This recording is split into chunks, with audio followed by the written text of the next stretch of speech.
now we will discuss about another topic, implication of balanced chemical equation, right? Balance chemical equation के क्या क्या implication हैं? It means that हम कैसे एक बैलेंस केमिकल इक्वेशन को ज़्यादा इंफॉर्मेटिव बना सकते हैं, ओके वो हम अब डिस्कस करेंगे. वेल, तो फर्स्ट जो वे है to make a chemical equation most या more informative is stoichiometry, right? So stoichiometry क्या है? Stoichiometry is the calculation of the quantities of reactant and products involved in a chemical reaction. It means that जितने भी reactant और product किसी chemical reaction में involve हुए हैं वो stoichiometry है, right?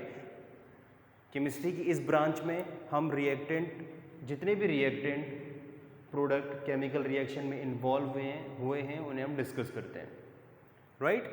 Well, एक सिंपल एग्जाम्पल है, इससे हम समझ सकते हैं, ठीक है? यहाँ पे रिएक्शन है nitrogen gaseous state plus hydrogen will produce ammonia, right? So अब इस केमिकल इक्वेशन को हम अलग अलग फॉर्म में कैसे इंटरप्रेट कर सकते हैं, right? So there are 4 ways we can interpret a single chemical equation. Let's see how.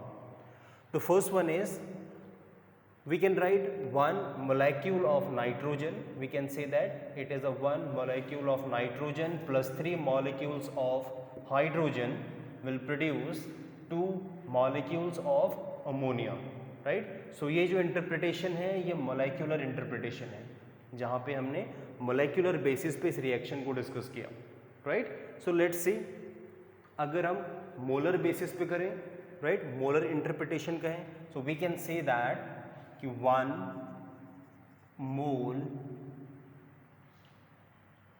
Of nitrogen plus 3 mole of hydrogen will produce 2 mole of ammonia. So ये जो इंटरप्रिटेशन है ये होगा मोलर इंटरप्रिटेशन,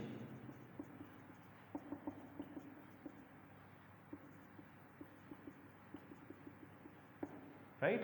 सो mole के basis पे भी हम reaction को इंटरप्रेट कर सकते हैं. नेक्स्ट वन इज अगर हम इसे वॉल्यूम के बेसिस पे करें, राइट?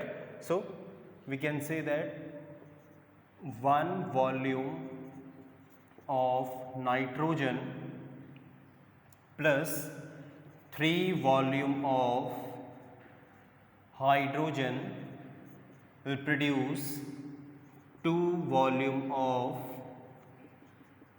अमोनिया. सो ये जो इंटरप्रिटेशन है ये वॉल्यूम इंटरप्रिटेशन होगा,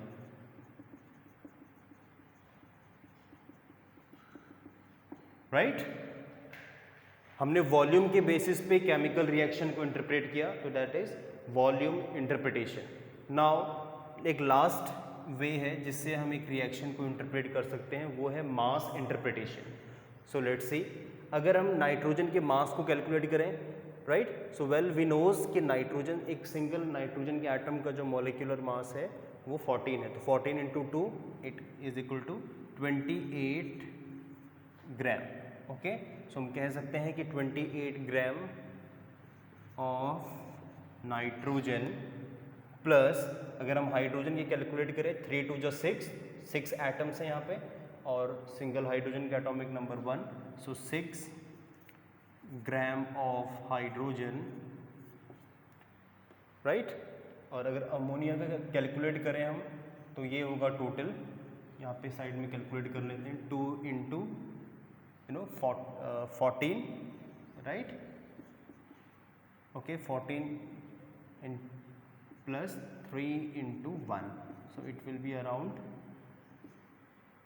14 प्लस 3 तो 2 इंटू 17, तो नियरली 34 ग्राम, ओके, राइट? सो यहाँ पे होगा 34 ग्राम ऑफ NH3 अमोनिया. तो ये जो इंटरप्रिटेशन होगा ये इंटरप्रिटेशन होगा मास इंटरप्रिटेशन,